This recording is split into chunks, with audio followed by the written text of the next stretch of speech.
Dang cyber ક્રાઇમની ટીમે કરોડોના cyber ફ્રોડમાં છેતરપિંડી કરનાર સુરતના 2 આરોપીઓને ઝડપી પાડ્યા છે।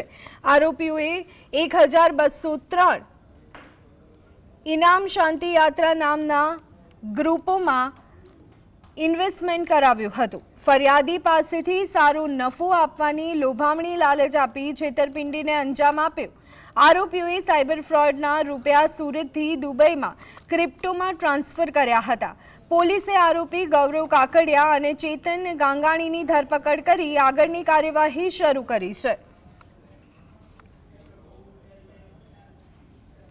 ડાંગ જિલ્લા પોલીસ દ્વારા ગયા મહિને એક ડાંગ જિલ્લાના વતની સાથે થયેલા સાયબર ફ્રોડનો ગુનો નોંધવામાં આવ્યો હતો, જેની તપાસના આધારે એક પંકજ કથિરિયા નામના વ્યક્તિની ધરપકડ પણ કરવામાં આવેલી હતી, જેની પૂછપરછ કરતા અને આગળ પોલીસ તપાસ કરતા અન્ય 2 આરોપી ચેતન ગાંગાણી તથા ગૌરવ કાકડિયાની ધરપકડ કરવામાં આવેલ છે। આ બંને એ સુરતના વતની છે, જે પૈકી ગૌરવ કાકડિયા એ હાલ દુબઈમાં લેપટોપ તથા આઈફોનનો